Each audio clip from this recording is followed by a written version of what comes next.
बताइए क्या कुछ हम लोग सी में अभी तक कवर किए हैं जिसके बारे में अच्छे से आप लोग समझ चुके हो? सबसे पहली बात कि हमने क्या क्या सीखा? फाइल बनाना, ये तो हमने सीखा। तो यूँ कहा जाए हमें मल्टी लाइन कमेंट लिखना है। कैसे लिखेंगे सी में? स्लैश स्टार, है ना, और फिर क्या लिखेंगे? Star slash. तो ये क्या हो गया? Multi line comment. अगर हाँ कमेंट क्या होता है नहीं मालूम? कमेंट तो पता है।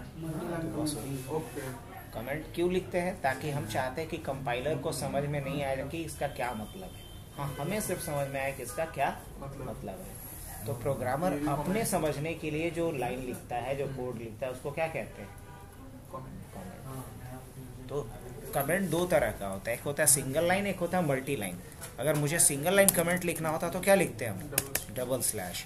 लेकिन अगर मल्टी लाइन कमेंट लिखना है तो क्या लिखेंगे? Slash star star slash. तो अभी तक आपने क्या क्या समझा अच्छे से? आप प्री प्रोसेसर समझे कि नहीं समझे? बताइए। प्रोसेसर समझे? प्री प्रोसेसर क्या होता है? किसको कहते हैं? हैश को। इसका मेन काम क्या है? दो, एक तो माइक्रो डिफाइन करना या फिर फाइल को, हेडर फाइल को इंक्लूड करना। अगर तरीके से कहा जाए तो इसके द्वारा आपने दो काम किया। क्या क्या?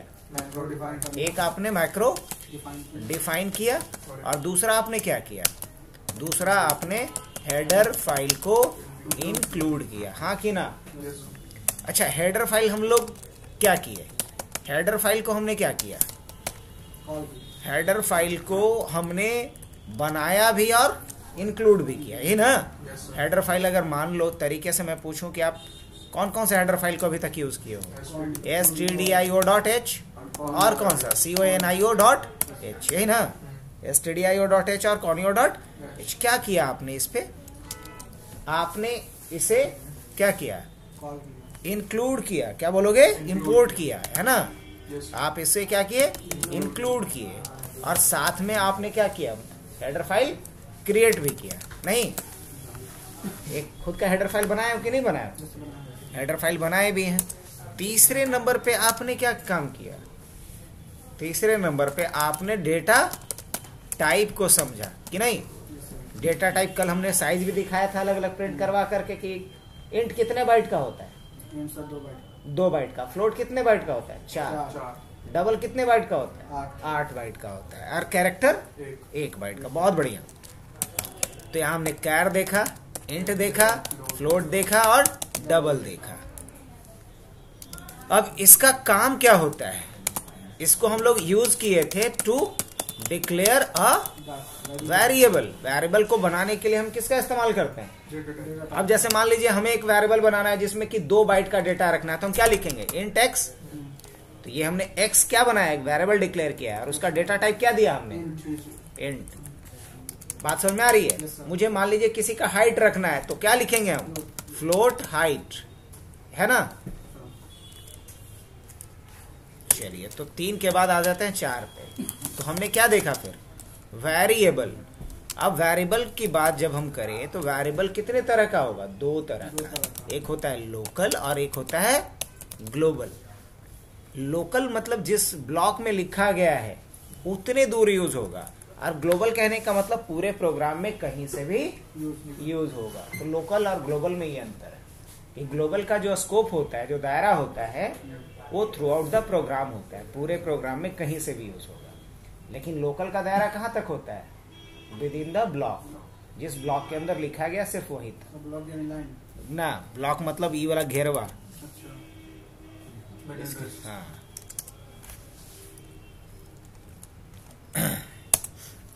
अब लोकल का जो है, लोकल का याद रखो, स्कोप क्या होता है? स्कोप मतलब दायरा। Scope with in the block कह सकते हो। और इसका स्कोप कहां तक होगा? बहुत बढ़िया, ये पॉइंट याद रहेगा इतना। 5वें नंबर पे आ जाते हैं। तुम लोग को याद हो रहा है जी? रिशु एंड ऋषभ, यही नाम है ना? Ravish and Rishu, R and R। कहाँ छोड़ दिया पांडे जी को? गायब है कहीं? पटना जी से लिया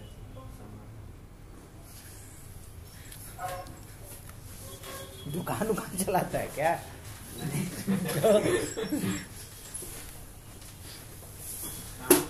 वेरिएबल के बाद आगे बढ़ते हैं तो नेक्स्ट आई वेरिएबल हो गया, डेटा टाइप हो गया।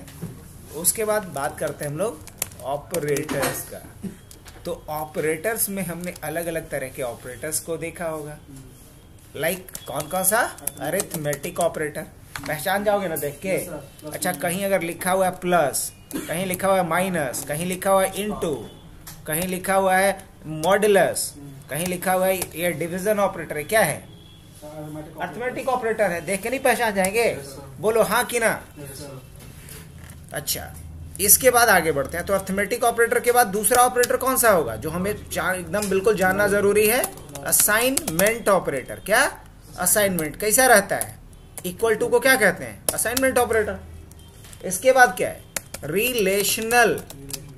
अब रिलेशनल ऑपरेटर का उदाहरण क्या होगा? बड़ का छोटका, है ना, लेस देन और ग्रेटर देन इक्वल टू, या फिर लेस देन इक्वल टू, या फिर इक्वल टू, या फिर नॉट इक्वल टू। किसका उदाहरण हो गया? रिलेशनल ऑपरेटर का।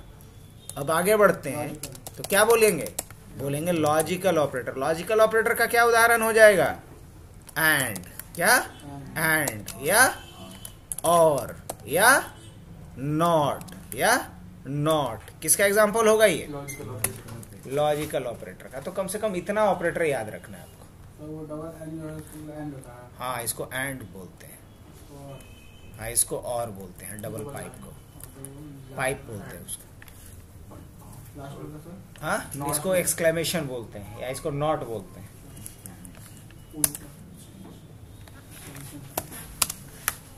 ऑपरेटर के बाद नेक्स्ट थिंग क्या हमें कवर करना है? तो डेटा टाइप के बाद वेरिएबल हो गया, वेरिएबल के बाद ऑपरेटर हो गया। ऑपरेटर के बाद जो हमें कवर करना होगा वो कवर करना होगा कंडीशनल स्टेटमेंट।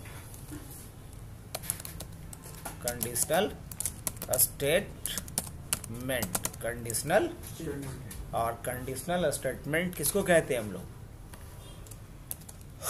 इफ एल्स को। किसे? इफ एल्स को कंडीशनल स्टेटमेंट कहेंगे, जो कि हमें डिसीजन लेने में हेल्प करता है। जो किसमें हेल्प करता है? डिसीजन लेने में। ये यदि कंडीशन ट्रू हो तो अलग काम करो, कंडीशन फॉल्स हो तो कुछ अलग काम करो, है ना। Conditional statement. उसके बाद हम लोग यूज कर सकते हैं जंप स्टेटमेंट का। किसका? स्टेटमेंट का। अब जंप स्टेटमेंट में हम लोग यूज कर सकते हैं गो टू का। किसका? गो टू का। इसका यूज कर सकते हैं। तो आज के लिए हम लोग यहाँ तक कुछ क्वेश्चन करके देखते हैं पहले। तो नेक्स्ट टॉपिक हम लोग क्या कवर करेंगे? लूप। लूप बहुत ही इंपॉर्टेंट और बड़ा टॉपिक हम लोग मंडे से कवर करेंगे। हाँ, तो आज हम लोग शुरू करते हैं यहाँ तक, कंडीशनल स्टेटमेंट तक। चलो, एक ही प्रोग्राम में हम चेंज करके दिखाते जा रहे हैं, सारे चीज़ों को यूज करेंगे। अब मिसाल के तौर पे मान लो कि हम एक छोटा सा कैलकुलेटर का प्रोग्राम बनाना चाह रहे हैं। एक हम कैलकुलेटर बनाना चाह रहे हैं जिसका नाम ही रहेगा छोटू कैलकुलेटर या मुन्ना कैलकुलेटर। मुन्ना भी छोटा को ही बोला जाता है ना। चलो, तो हम मुन्ना कैलकुलेटर नाम रखते हैं, चलेगा? तो हम इसी बात को यहाँ पे सिंगल कमेंट देकर लिखना चाह रहे हैं। Write a program to create a create a menu calculator. तो हमें मुन्ना नाम का क्या करना है? कैलकुलेटर क्रिएट करना है। कैसे करेंगे जरा देख लें। क्या लिखना पड़ेगा? तो सबसे पहला काम क्या करना होगा? अब ये जो हमने हैश लिखा है ये क्या है? ये है प्री प्रोसेसर। क्या लिखेंगे? और उसके बाद क्या लिखेंगे यहाँ पे? stdio.h। और उसके बाद क्या लिखेंगे? Hash include. और क्या लिखेंगे यहाँ पे? conio.h। पक्का? अच्छा, अब क्या लिखेंगे? void main। यहाँ मेन क्या है? मेन एक फंक्शन है और इस फंक्शन को इसलिए बुलाते हैं ताकि मेन फंक्शन ही बाकी के सारे फंक्शंस को कॉल करता है। ठीक है? अब पहली लाइन में हमें मेन के ब्लॉक में, ये मेन का ब्लॉक यहाँ शुरू हुआ, मेन का ब्लॉक यहाँ बंद हुआ, तो इस मेन के ब्लॉक में हमें क्या करना है, पहले स्क्रीन को साफ करना है। तो क्या लिखेंगे, CLRSCR, क्लियर द स्क्रीन।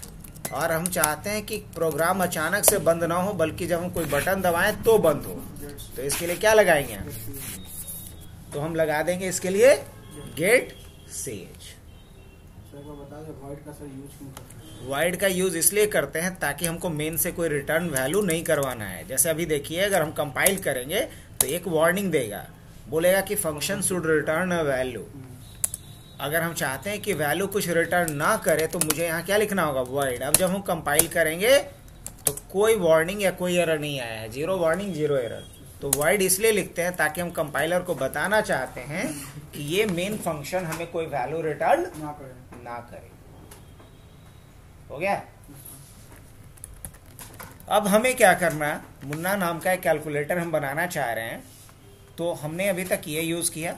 अब मान लो कि मुझे इतना यूज करना पड़ रहा है कि हम इसके जगह पे एक हेडर फाइल को इंक्लूड करेंगे तो काम नहीं चल जाएगा, नहीं चलेगा, नहीं चलेगा सर। अगर अभी मान लो हम इसके जगह पे एक हेडर फाइल इंक्लूड करना चाहते हैं जिसका नाम है, मान लीजिए और रखते हैं, क्या नाम है, अभिषेक। तो हम अभी.h नाम का एक हेडर फाइल इंक्लूड करना चाह रहे हैं। देखना बहुत भला बुरा कहेगा, बोलेगा कि अभी.h क्या है, हम जानवे नहीं करते हैं। Enable to open include file अभी.h, है ना। और फिर वही कि हम क्लियर स्क्रीन को नहीं जानते, तो गेट ch को नहीं जानते, नाराजगी अपना जाहिर करने लगा। तो इसके लिए अगर हम अभी.h नाम के हेडर फाइल को अगर यूज करना चाह रहे हैं तो इस हेडर फाइल को पहले क्या करना पड़ेगा, बनाना पड़ेगा। तो हेडर फाइल को इंक्लूड करना तो हम सिखा ही रहे हैं, अब बनाना भी सिखा ही देते हैं इसी प्रोग्राम में। तो हम एक नया फाइल बनाएंगे बच्चा, और इसमें आप उन सारे कॉमन हेडर फाइल को पहले लिख लीजिए, जिसे कि आपको हर प्रोग्राम में जरूरत पड़ती है। stdio.h और फिर #include conio.h। conio.h एक कष्ट करेगा अभिषेक, कर लिया नाश्ता, तो इसको खाली फिल कर लो बाबू, conio.h। और इसके बाद हम लोग लिखते हैं जो भी कॉमन आप हेडर फाइल है उसको लिख लो। और एक हेडर फाइल और है जिसको हम लोग कॉमनली यूज करते हैं, दैट इज string.h। और एक और हेडर फाइल है जिसको हम लोग कॉमनली यूज करेंगे, stdlib.h। अगर इतना हेडर फाइल्स को यूज करना आ गया तो मेरा सारा सी का प्रोग्राम हो जाएगा। अब हम लोग क्या करते हैं, सेव करेंगे इसको। और सेव करेंगे तो क्या नाम देंगे, पहले ही तय हो गया है, बहुत बढ़िया, अभी.h सेव कर दें। तो ये हुआ हेडर फाइल बनाना, ये हुआ हेडर फाइल बनाना। अब ई वाला जो फाइल है इसको हम क्या कर लेते हैं, बंद कर लेते हैं। तो इस फाइल को बंद करने के लिए मैं क्या करता हूँ, Alt+W और C, क्लोज कर दिए। अब देखो, अब जब इसको रन करेंगे भला बुरा कहेगा, नहीं रन कर गया। तो अभी हमने क्या सीखा बताओ, तरीके से यहाँ तक का काम सिखा दिया आपको। अगर भूल गए तो वीडियो हम अपलोड करेंगे, दोबारा देखिए और कीजिए, लेकिन अगर अभी नहीं तो फिर कभी नहीं वाली बात। यूट्यूब पे हेडर फाइल हमने बनाना भी सीखा और हेडर फाइल को इंक्लूड भी किया। तो हमने ये जो किया था, ये क्या किया था हमने, अभी.h, ये क्या किया था, हेडर फाइल बनाया था। और इसके बाद इसको मैंने क्लोज किया, और यहाँ क्या किया हूं मैं, हेडर फाइल को क्या किया हूं, इंक्लूड किया हूं। ये क्या किया हूं मैं, हेडर फाइल को इंक्लूड किया हूं। अभी रन करेंगे तो रन होगा। हाँ, अब दोस्त को आप सरप्राइज दे सकते हो कि देखो तू लोग तो खाली stdio.h को इंक्लूड करते हो, हम अभी को भी इंक्लूड कर सकते हैं। मतलब हम अपने नाम से भी हेडर फाइल बना सकते हैं, नहीं तो है ना बेहतर। तो हम लोग बोलो कहाँ तक पहुंच गए, यहाँ तक। अच्छा, प्री प्रोसेसर के द्वारा एगो काम अभी तक नहीं किए हम। क्या नहीं किए हैं, माइक्रो डिफाइन नहीं किए। हेडर फाइल को तो इंक्लूड कर लिए, लेकिन माइक्रो को डिफाइन नहीं किए। तो चलो माइक्रो डिफाइन करेंगे। और इसके लिए हम क्या चाहते हैं बच्चा, देखो मैं ये चाहता हूं कि एक लाइन प्रिंट करके मुझे दे। तो मैं लिखना चाह रहा हूं प्रिंट लाइन। क्या लिख दूं, प्रिंट लाइन लिख दूं। और तो मेरा एक्सपेक्टेशन है कि जब मैं प्रिंट लाइन लिखूं तो एक लाइन प्रिंट कर दे। क्या करेगा, नहीं सर, अगर अभी मैं एरर देगा, ये भला बुरा कहने लगा। Undefined symbol print line, undefined symbol print line, ऐसा क्यों कह रहा है, क्योंकि प्रिंट लाइन कोई फंक्शन है नहीं किसके अंदर, एस अभी डॉट एच के अंदर। तो अभी हम लोग क्या करने वाले हैं, प्रिंट लाइन को हम लोग डिफाइन करने वाले हैं as a macro, as a macro. और देखो यही बात हम लोग करने जा रहे हैं ना, हमें क्या करना है, मैक्रो डिफाइन करना है। और मैक्रो डिफाइन करने के लिए किसका यूज करेंगे हम लोग, प्री प्रोसेसर। तो शुरू करें बच्चा, चलो क्या लिखिएगा आप, हैश। जब इंक्लूड करना होता था तो हम इंक्लूड लिखते थे, और अगर हमें डिफाइन करना है तो क्या लिखेंगे, डिफाइन। तो क्या लिखा हमने इस तरीके से, हैश डिफाइन। और किसको डिफाइन करना है, प्रिंट लाइन को। तो क्या लिखेंगे, ये सही लिख रहे हैं, देखो तो क्या है, स्पेलिंग मिस्टेक है, डबल कोट्स के अंदर तो लिखे नहीं करेंगे, लाइन्स लिख दिए। जो कॉल किए हैं एग्जैक्टली वही नाम से डिफाइन भी करना पड़ेगा ना। तो हैज डिफाइन प्रिंट लाइन, और इसका परिभाषा क्या देना है, मतलब ये जब इतना लिखे तो क्या काम कर दे, वो बतवा यहाँ पे लिख दो। तो हम इतना लिख करके क्या उम्मीद कर रहे थे कि वो लाइन प्रिंट कर दे, यही ना। तो लाइन प्रिंट करने के लिए हम लोग यहाँ क्या करेंगे, ये डॉटेड यहाँ पे लाइन दे देते हैं, नहीं। चलिए अब देखेंगे रन करके लाइन प्रिंट करेगा, जी हाँ फर्स्ट क्लास, 2 लाइन प्रिंट करके दे दिया। अब जो भी काम लिखेंगे, जो भी हम डेटा डालेंगे वो किसके, इन दोनों लाइंस के बीच में लिखने जा रहे हैं, इसलिए हमने 2 लाइन यहाँ पे क्या किया है, इंसर्ट करवा लिया है। अब बताओ अगर मैं पूछूं ये क्या है, ये है क्या, एक मैक्रो कॉल है। ये क्या है, एक मैक्रो कॉल है, हमने एक मैक्रो को कॉल किया है। और यहाँ क्या किया हूं मैं, बहुत बढ़िया, ये क्या है, हमने यहाँ पे एक मैक्रो डिफाइन किया है with the help of pre processor, हाँ कि ना। तो बताओ ये दोनों लाइनवा क्लियर हुआ, प्री प्रोसेसर के द्वारा दोनों काम कर लिए, माइक्रो भी डिफाइन किए, हेडर फाइल भी इंक्लूड किए। ये वाले लाइन में जो हमने प्री प्रोसेसर यहाँ यूज किया किस पर्पज से, इंक्लूड करने के लिए। और यहाँ जो प्री प्रोसेसर हमने यूज किया किस पर्पज से, माइक्रो डिफाइन। तो दोनों काम हमने करवाया, पक्का। चलो बढ़िया। अब हेडर फाइल की बात करें तो हम लोग हेडर फाइल को क्या करना था, 2 चीजें, इंक्लूड करना भी और बनाना भी। तो ये हमने अभी डॉट एच को क्या किया है, इंक्लूड किया है। लेकिन अभी डॉट एच को हमने इससे पहले क्या किया था, बनाया भी था।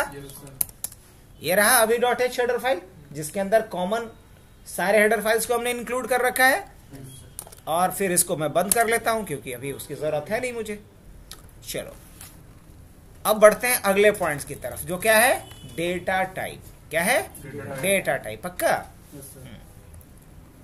तो ठीक है, हम लोग यहाँ पे कुछ वेरिएबल बनाने जा रहे हैं। क्या बनाने जा रहे हैं, वेरिएबल बनाने जा रहे हैं। जैसे हमने लिखा num1, तो बोले num1 में क्या रहेगा भाई, कि क्या इसका टाइप होगा, बताएंगे ना कुछ। ये तुरंत बुरा मान जाएगा, देखना कितना बुरा मानेगा। बोले हम नहीं जानते ही num1 क्या है, क्या लिख दिए हो तुम। तो हमें इसका टाइप बताना पड़ेगा, नहीं तो हम क्या लिखेंगे। अगर हमने इंट लिख दिया तो क्या समझ लेगा, अब बुरा मान रहा है, ये नहीं मान रहा है। क्यों, क्योंकि ये समझ गया, हाँ num1 एक वेरिएबल है इंटीजर टाइप का। यहाँ num1 क्या है, num1 क्या है, एक्सप्लेन करो, क्या है ये, वेरिएबल। लेकिन अगर मैं बोलूं इंट क्या है, डेटा टाइप, बहुत बढ़िया बहुत बढ़िया। अच्छा दूसरा एक और वेरिएबल बनाना है मेरे को, तो मैं यहीं पे लिख सकता हूं कि अगले लाइन में लिखे, कैसे, बहुत बढ़िया। देखो तो num2 यहाँ ऐसे लिख सकते। अच्छा दोबारा num1 लिख सकते क्या, नहीं जी, एक ही घर में 2 एक नाम का बंदा नहीं हो सकता। एक अभिषेक है तो इसके घर में कोई दूसरा अभिषेक नहीं होगा, अगर होगा भी तो अभिषेक जूनियर हो सकता है, लेकिन अभिषेक नहीं हो सकता। तो क्या डालेंगे यहाँ पे, 2 वेरिएबल हो गया, पक्का। एक तीसरा वेरिएबल हम मान लो कि रिजल्ट नाम से रखना चाह रहे हैं, रख सकते। तो 3 वेरिएबल हमने ले लिया, किस टाइप का, तो यहाँ हम लोग इस लाइन में क्या क्या कॉन्सेप्ट यूज किए, हमने क्या किया, डिक्लेयर किया 3 वेरिएबल्स ऑफ इंट टाइप, है ना, ऑफ इंट टाइप। और इंट क्या है यहाँ पे, डेटा टाइप। इंट क्या है, अगर मैं बोलूं इंट क्या है, तो डेटा टाइप है। तो हमने 3 वेरिएबल बना दिया, ऑलराइट, कोई दिक्कत। अच्छा अब हम यहाँ पे और वेरिएबल लेते हैं, कैर और एक हम लेते हैं चॉइस और एक लेते हैं CH। अब बताओ ये क्या है, ये क्या है? यहां हमने क्या किया, हमने डिक्लेयर किया two variables of char type. यहां कैर क्या है, कैर क्या है, ये भी डेटा टाइप है। मुझे यही 8 पॉइंट क्लियर करना है अभी 7 पॉइंट को, इसलिए मैं उस सामने लिखा हूं और उसी के हिसाब से कोड करके बता रहा हूं।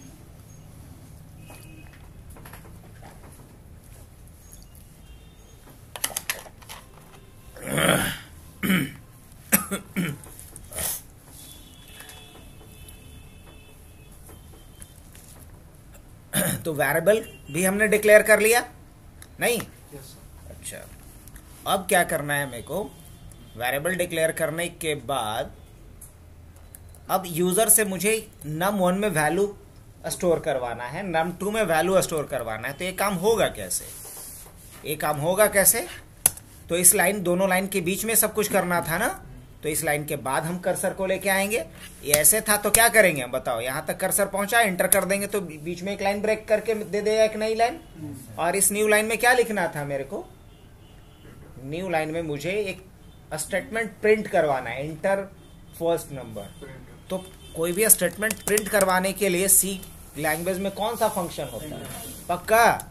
अब ये प्रिंटफ के अंदर में क्या लिखेंगे, डबल इन्वर्टेड कॉमा में वो बात लिख देंगे जो हम स्क्रीन पे प्रिंट करना चाहते हैं। तो क्या लिख देंगे हम यहाँ पे, यहाँ लिख देंगे हम इंटर फर्स्ट नंबर, यही ना, इंटर फर्स्ट नंबर ऐसे लिखते हैं। और यहाँ इनपुट लेने के लिए क्या लिखेंगे हम, स्कैनफ, और उसके बाद क्या लिखेंगे, %d, और उसके बाद क्या लिखेंगे, एम्परसेंड, क्या लिखेंगे यहाँ पे, num1, एम्परसेंड num1।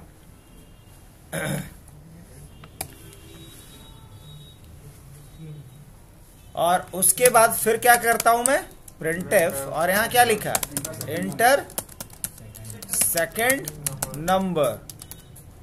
और फिर क्या लिखेंगे, स्कैनफ क्यों दे रहे हैं पता, यूजर से इनपुट लेने के लिए कौन सा फंक्शन होता है, स्कैनफ। और स्कैनफ में कम से कम 2 पैरामीटर पास करना होगा, 2 आर्गुमेंट पास करना होगा। क्या क्या, अच्छा यहाँ %d क्यों लिख रहे हैं, क्योंकि इंटीजर टाइप का वैल्यू है num2 के अंदर। हाँ, तो क्या डालेंगे यहाँ, एम्परसेंड num2। अच्छा, एम्परसेंड नहीं लिखेंगे तो काम करेगा, नहीं करेगा। एम्परसेंड नहीं लिखेंगे मतलब वैल्यू, और एम्परसेंड लिख दिया मतलब एड्रेस। तो मुझे एड्रेस बताना होगा अगर डेटा कहीं रखवाना है तो। अब उसके बाद हमें पूछना है कि आप अपना एक ऑपरेटर साइन डालो। कैलकुलेटर में क्या होता है, नंबर के बाद ऑपरेटर, तब ना उस पे ऑपरेशन होता है। तो हम ऑपरेटर साइन इनपुट लेना चाहते हैं, तो क्या हम डालेंगे, OP क्या, या CH डाल सकते हैं ना, कैरेक्टर या OP। तो चलो एक OP नाम का भी हम एक वेरिएबल यहाँ पे पहले ले लेते हैं, OP। अब हम क्या लिख सकते हैं, यहाँ पे एक कैरेक्टर इनपुट करवाना है, तो हम लिखेंगे OP equal to get CH। Get CH क्या करता है, एक कैरेक्टर को गेट करेगा और कहाँ रख देगा, OP के अंदर। लेकिन जब हम कोई कैरेक्टर प्रेस करेंगे तो स्क्रीन पे नहीं दिखेगा, क्योंकि गेट CH एक प्योर इनपुट फंक्शन होता है, आउटपुट फंक्शन नहीं होता है। तो हमें यहाँ पे क्या लिखना पड़ेगा, पुट CH, और किसको पुट कर दो, OP को। ये इसलिए ताकि अगर यूजर कोई कैरेक्टर प्रेस करे तो कैरेक्टर स्क्रीन पे दिखाई दे, इसके लिए हमने लिखा है पुट CH OP में जो भी कैरेक्टर है उसको स्क्रीन पे प्रिंट कर दो, दिखा दो। चलिए, इसके साथ अब क्या करना है, मुझे अब डिसीजन लेना है। देखो, अगर अभी हम रन करेंगे तो कोड मेरा चलेगा, और यहाँ हमसे पहला नंबर पूछ रहा है, मान लो पहला नंबर हमने 33 डाल दिया, दूसरा नंबर पूछ रहा है 55 डाल दिया। अब हमसे ऑपरेटर पूछ रहा है, हमने प्लस डाला, दिख रहा है। अब एक काम और यहाँ मैं कर लूँ, यहाँ क्या लगा दूँ, /n लगा दूँ, अब सही रहेगा। Inter first number 44, inter second number 66, यहाँ हमने प्लस डाला तो प्लस का साइन आया। आगे का कोड हमने लिखा नहीं, अभी ये लिखा है नहीं। और ये बातें अगर हमने यहाँ पे डायरेक्ट किया, प्लस हमको समझ में नहीं आ रहा है, तो यूजर से एक मैसेज प्रिंट कर दें कि क्या करना है आपको, इंटर ऑपरेटर साइन। ये भी अगर लिख के दे देंगे तो ज्यादा अच्छा रहेगा ना, ताकि यूजर को समझ में आएगा कि हमें क्या इनपुट करना है। अब साफ पता चल रहा है कि क्या हमें डालना है, तो हम यहाँ पे प्लस डाले। यहाँ तक का कोड चला नहीं परफेक्टली। अब क्या चाहता हूं मैं कि अगर मान लो ये वाली लाइन हम कमेंट कर देंगे तो क्या होगा, पुट ch क्यों लगाए हैं वो भी दिखा देता हूं मैं। अगर हम प्लस देंगे भी तो दिखा कि हमने क्या बटन दबाया है, तो पुट ch देना सही रहेगा कि नहीं रहेगा, बिल्कुल देना चाहिए नहीं। अब उसके बाद हमें डिसीजन लेना है, क्या करना है। तो अभी तक हम लोग इसके अलावा भी एक काम और कर लिए, वेरिएबल्स के अलावा भी एक काम किया है, और वो काम क्या किया है हमने, फंक्शन यूज किया है। क्या यूज किया है, फंक्शन यूज किया है हमने। और फंक्शन में क्या यूज किया है हमने, printf और scanf, और एक और यूज किया है get ch, एक और यूज किया है put ch। ये 4 फंक्शन भी हमने यूज किया है, राइट नहीं। तो जो भी मैं यूज किया हूं उसको लिख दिया हूं, 3 4 5 6 7 8। हाँ क्लियर स्क्रीन भी यूज किया हूं ना। हाँ तो क्या है, उसको लिख दें, छोड़ना क्यों, क्लियर स्क्रीन भी यूज किया हूं। चलो अब हमें डिसीजन लेना है बच्चा। अब क्या करना है, डिसीजन लेना है। डिसीजन लेने के लिए हम लोग किसका यूज करेंगे, कंडीशनल स्टेटमेंट का। यहां तक तो पहुंच ही गए हम लोग। अब हम लोग ऑपरेटर यूज करेंगे किसके लिए, कंडीशनल स्टेटमेंट के साथ। तो चलिए, तो हम लोग अब क्या लिख सकते हैं, अब देखना ये है कि अगर ऑपरेटर में किसी ने प्लस डाला है तो मुझे सम करना है, ऑपरेटर में किसी ने माइनस डाला है तो क्या करेंगे, सब्ट्रैक्ट करेंगे। ऑपरेटर में किसी ने क्या डाला है, हाँ मल्टीप्लिकेशन ऑपरेटर डाला है तो मल्टीप्लाई कर दो। तो हमें अब चेक करना है, तो चेक करने के लिए क्या लिखेंगे, ये मतलब यदि अगर ओपी में वैल्यू क्या है, ओपी में वैल्यू क्या है, प्लस है। अब प्लस को हमेशा सिंगल कोट में लिखना क्योंकि एक कैरेक्टर है। अगर वही प्लस प्लस रहता तो ऐसे नहीं लिखते, तब किस में लिखते, तो डबल कोट्स में लिखते। स्ट्रिंग मतलब कुछ नहीं है, प्लस प्लस का मतलब होता है इंक्रीज बाई 1, है ना, इंक्रीज बाई 1। वो पढ़ेंगे लेकिन ये नहीं समझा sir, OP equal to get ch लिखा ना, वो नहीं समझा। हमें एक कैरेक्टर कहीं से पूछना है, यूजर से पूछना है कि कोई एक कैरेक्टर दबाओ, तो यूजर कोई कैरेक्टर दबाए, उस कैरेक्टर को हम क्या करें, कैच कर लें। तो कैच करने का काम कौन करेगा, गेट ch। गेट मतलब होता है प्राप्त करना, ch मतलब कैरेक्टर। मतलब यूजर से अगर एक कैरेक्टर हमें लेना है तो इसके लिए एक फंक्शन बनाया गया है सी में जिसका नाम है गेट ch। अब गेट ch अगर लेगा तो लेके अपना जेबी में तो नहीं रखेगा, उसके पास जेब नहीं है, बिना जेब वाला शर्ट पहनता है। तो उसको हमें क्या देना पड़ेगा, एक वेरिएबल देना पड़ेगा, एक जेब देना पड़ेगा जिसमें वो रख दे। तो गेट ch जो कैरेक्टर उठाएगा यूजर से, वो कैरेक्टर कहाँ रखवा लेंगे उससे, ओपी में। अब लेकिन ओपी में रखेगा तो ओपी को तो हमें प्रिंट करके दिखाना ना पड़ेगा कि ओपी में क्या है, ओपी में क्या है, चॉकलेट है, चिली है, क्या है वो तो दिखाना पड़ेगा। तो प्रिंट, इसके लिए हमने पुट ch को बुलाया, जो ओपी में जो रखा गया वो प्रिंट कर देगा। पुट ch में प्रिंट करने का काम करता है। हाँ प्रिंट करने का काम करता है। वैसे वो ऊपर जब गेट ch लिखा है नीचे बात दोनों सेम ही है ना, दोनों सेम है, लेकिन ये जो गेट ch है इसको हम कहीं स्टोर नहीं करवा रहे हैं, और इसको हम स्टोर करवा रहे हैं। हाँ अब जैसे कि मान लो नॉर्मल बाहर में बारिश हो रही है, अब उसको किसी बाल्टी में जमा करते हो पनिया, आमतौर पे नहीं, वो अब बह जाएगा। लेकिन मान लो नल खोले हुए नहाने के लिए अभी वॉशरूम में, तो क्या करते हो, ऐसे खोल के छोड़ दोगे कि नीचे लगाओगे बाल्टी उल्टी, तो काहे लगाएगा नीचे बाल्टी, क्योंकि उस पानी को स्टोर करना है। क्यों, क्योंकि उसको अभी यूज करना है। क्या, तो ये जो हम गेट ch लगाए थे यहाँ स्टोर नहीं कर रहे हैं, क्योंकि इसको हमें चेक नहीं करना है कि इसके अंदर क्या है, बस हम चाहते हैं कि स्क्रीन रुका रहे जब तक कोई बटन न दबाए। और यहाँ हम बटन इसलिए दबा रहे हैं कि स्क्रीन को नहीं रोकना है, बल्कि यूजर से चॉइस पूछना है। इसलिए जो चॉइस डाला है उसको हम क्या किए हैं, स्टोर कर। तो बारिश अब वॉशरूम, ये दोनों याद रहेगा ना। हाँ, तो जब जरूरत होगा तो स्टोर करवाएंगे, नहीं तो स्टोर नहीं करवाएंगे। लेकिन दोनों का काम एक ही है, काम अलग अलग नहीं है। दोनों का काम है सिंगल कैरेक्टर को क्या करना, गेट करना, सिंगल कैरेक्टर को लेना। पुट ch की वजह से ये printf नहीं लिख सकते हैं। नहीं, पुट ch के जगह पे अगर printf लिखेंगे तो printf से हर तरह का डेटा प्रिंट होता है।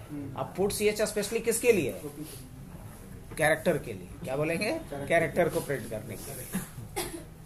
नहीं। Yes, sir. अब मान लो कि हम पानी पी रहे हैं, तो हम पानी तो बॉटल से भी पी सकते हैं, ग्लास से भी पी सकते हैं, कोई हो सकता है कि पूरा वो क्या है जिसमें बिरयानी बनता है बड़ा वाला तसला, उससे भी पी सकता है, लेकिन वो तरीका नहीं ना है। तो हर चीज को करने का एक तरीका है। अगर सिंगल कैरेक्टर को प्रिंट करना है तो हम क्या यूज करेंगे, put ch। Single character get करना है तो हम स्कैनएफ भी कर सकते हैं, लेकिन उसके लिए अप्रोप्रिएट क्या बनाया गया है, गेट ch। अब सिंपल ये सोचो ना कि मुझे खीरा काटना है, तो एक नाइफ एक चाकू से कट जाएगा। अब कटहल काटना है तो चाहिए, तो दोनों काटना ही है, दोनों क्या है, वेजिटेबल ही है, लेकिन दोनों में चीजें क्या हो रही है, बदल रही हैं। तो बस अपने रियल लाइफ से कनेक्ट करके सोच लेना है, और क्या। आगे बढ़े। Yes, sir. तो हमने यहाँ पे क्या लिखा, यदि ओपी में क्या वैल्यू है, ओपी में क्या वैल्यू है, अगर ओपी में वैल्यू है प्लस का, अगर ओपी में वैल्यू है प्लस का, तो क्या करो, जो करना है वो बात यहाँ पे लिख देते हैं। एक ही लाइन तो लिखना है, तो ब्रैकेट देने की कोई जरूरत नहीं है। डायरेक्ट क्या लिख सकते हैं हम लोग, अगर ऐसा है तो प्रिंट एफ करो, क्या प्रिंट एफ करो, एडिशन ऑफ, और यहाँ दोनों नंबरवा देना है, तो पहला नंबर किस में है, num1। अच्छा, num1 को डबल कोट्स में काहे नहीं रखे, क्योंकि ये वेरिएबल है। अरे कॉमा काहे दिए हैं, क्योंकि ये पहला आर्गुमेंट था, दूसरा आर्गुमेंट है, दोनों को सेपरेट करने के लिए क्या देंगे। अब दो आदमी का खेत है, तो खेतवा के बीच में एक आरी रहता है ना, तो यही समझ लो ये आरी है, दोनों को क्या करेगा, सेपरेट करेगा। ऐसे अगर लिख देंगे ना एक साथ, तो झगड़ा फिर शुरू हो जाएगा, मतलब एरर आना शुरू हो जाएगा। तो क्या देंगे यहाँ पे, कॉमा। इसको टेक्निकल भाषा में हम लोग डेलिमीटर भी बोलते हैं, सेपरेटर भी बोलते हैं। तो ये पहला आर्गुमेंट है इस फंक्शन का, जो स्ट्रिंग टाइप का है। दूसरा आर्गुमेंट हमारा वेरिएबल है। इन दोनों आर्गुमेंट को हम सेपरेट किससे करेंगे, कॉमा से। उसके बाद फिर हम क्या देंगे, एडिशन ऑफ num1, और क्या लिखना है, एंड क्या लिखेंगे यहाँ पे, num2, फिर कॉमा, फिर क्या लिखेंगे, इज, और फिर क्या देंगे, कॉमा, और क्या होगा दोनों का एडिशन, तो num1 प्लस num2, ऐसा लिख सकते हैं। हम बिल्कुल लिख सकते हैं, यही तो लिखना है। सर इसमें परसेंट भी नहीं देना है, परसेंट डी बिल्कुल देना है, नहीं देंगे तो एरर आएगा, छूट रहा है। इज के बाद हमें क्या लिखना पड़ेगा, परसेंट डी देना पड़ेगा, नहीं देंगे तो एडिशन ऑफ देना होगा। हाँ, एडिशन ऑफ के बाद, एडिशन नहीं, इसके बाद इसके हाँ देना पड़ेगा। परसेंट डी एक num1 के लिए पड़ेगा, और एक किसके लिए पड़ेगा, एक num2 के लिए पड़ेगा, and percent D is percent D. अब ऐसे भी नहीं लिख सकते, ये ऐसा पाइथन वगैरह में लिखा जाता है। यहाँ हम इसी चीज को थोड़ा और कस्टमाइज कर सकते हैं, मतलब और थोड़ा आसान कर सकते हैं। कैसे, इस लाइनवा को यहाँ पे हटा देंगे, तो हम लिख सकते हैं addition of percent D and percent D is percent D, और यहाँ एक साथ हम सारे वेरिएबल्स को लिख देंगे, तो बार बार कॉमा देने से भी बच गया, num1 num2 and num1 plus num2, बस ऐसा दे सकते हैं। अब अगर ऐसा नहीं हो तो क्या लिखेंगे इसको, एल्स इफ, मतलब अगर कोई प्लस के जगह पे माइनस डाल दे तो चेक करो कि माइनस है क्या, तो क्या लिखेंगे यहाँ पे, माइनस। और अगर माइनस है तो क्या करो, प्रिंट एफ, फिर क्या करना है यहाँ पे, इसमें ऑल डन, एक बचा वो फॉर्मेट हो रहा है। अच्छा, उस रूम का तो सब ओके। हाँ, एक बार देख लिया जाए उसमें, नहीं, एक खराब है, ये खराब है, एक और दो, अच्छा तो ठीक। एडिशन ऑफ, अरे देखो ध्यान हटा, percent D is and percent D is percent D, और यहाँ पे क्या डालेंगे, num1 num2 और num1 माइनस num2, यही ना।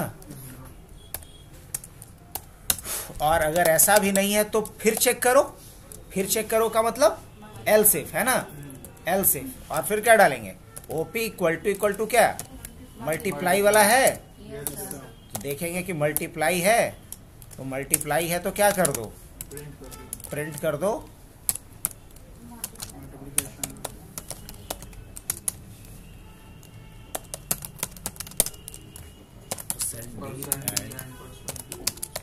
Percent D num1 num2 num1 into num2। अब चलो, अब इसके अलावा हम 3 ही काम करवाते हैं, जोड़ घटा गुना, और भी जो भी देना होगा आप कंटिन्यू कर सकते हो।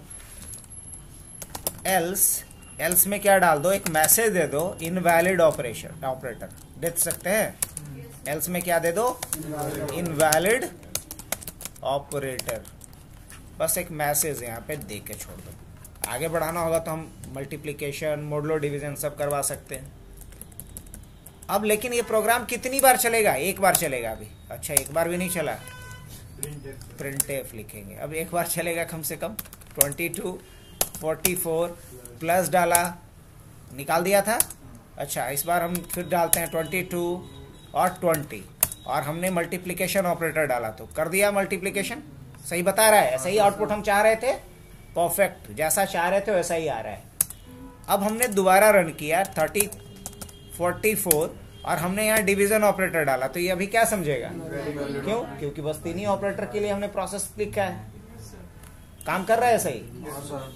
चलिए, लेकिन एक बार काम करके बंद हो जा रहा है यार, क्या होना चाहिए था, बार बार ये पूछना चाहिए था मेरे से, तब तक जब तक कि हम n न दबा दें, नहीं तब ये फुल फ्लेजेज मुन्ना कैलकुलेटर बन जाएगा। तो सबसे पहले हम लोग एक मैसेज दे देते हैं, वेलकम टू मुन्ना कैलकुलेटर, है ना, या बाय मुन्ना, ऐसा कुछ लास्ट में मैसेज दे देंगे जब क्लोज हो रहा होगा।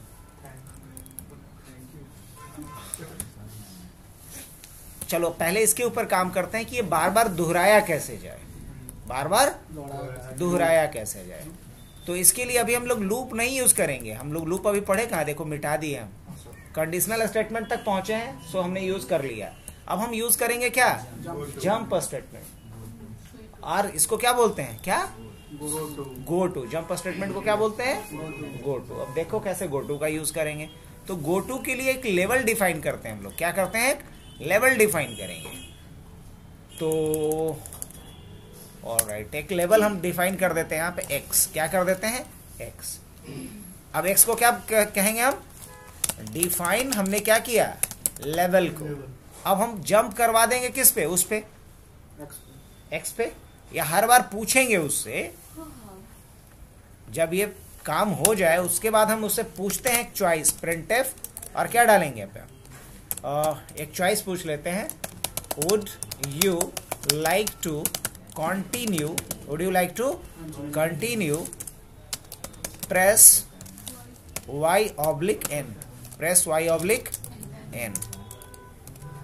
ऐसा कर सकते, अब बिल्कुल कर सकते, लेकिन इसके लिए हमें फिर क्या लिखना पड़ेगा, वही काहे का, ch, इसी के लिए तो बनाए थे। ch इक्वल टू क्या लिखेंगे यहाँ पे हम, फिर एक कैरेक्टर ही लेना है ना, और फिर क्या करेंगे हम, पोर्ट ch, और पोर्ट ch में किसको डालेंगे इस बार, ch को, स्क्रीन पे दिखाने के लिए। अब हम यहाँ एक कंडीशन डालेंगे, क्या लिखेंगे, इफ ch इक्वल टू क्या है, y है, अगर ch में वैल्यू क्या है, y है, तो क्या करो, गो टू, और गो टू कहाँ जंप मारो, x पे जंप मार जाओ, गो टू x। और अगर ऐसा नहीं है तो एक मैसेज प्रिंट कर दो, बाय मुन्ना।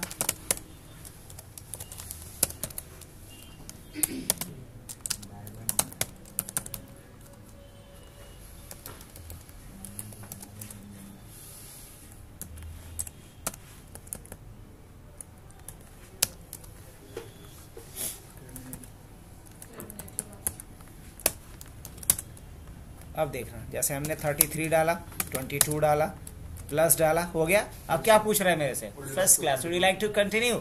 जैसे मैंने y किया तो फिर से मेरे से पूछ रहा है नंबर, परफेक्ट 50, और हमने डाला 30, माइनस डाला, क्या किया इसने, सबट्रैक्ट किया, फिर पूछ रहा है और करना है, बोलेंगे हाँ। 30 50 मल्टीप्लीकेशन, मल्टीप्लाई किया, अब नहीं करना है तो क्या करेंगे, n, तो क्या हो गया, बाय मुन्ना। तो अब बताओ कि इसमें हमने सारे चीजों को यूज किया जितना भी मैंने आज पॉइंट आउट किया था। तो अब जाए इसका प्रैक्टिस करो, आज के लिए इतना ही है आप लोगों का। लैब करना है, कुछ क्वेश्चन दे रहे हैं, बनाए होंगे जाके।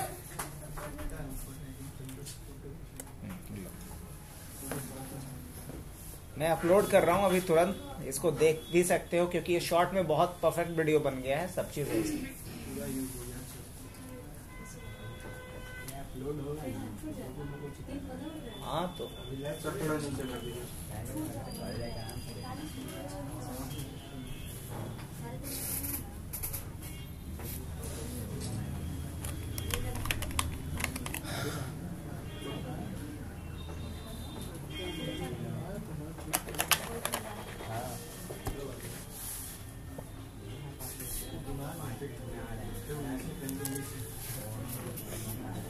अपलोड कर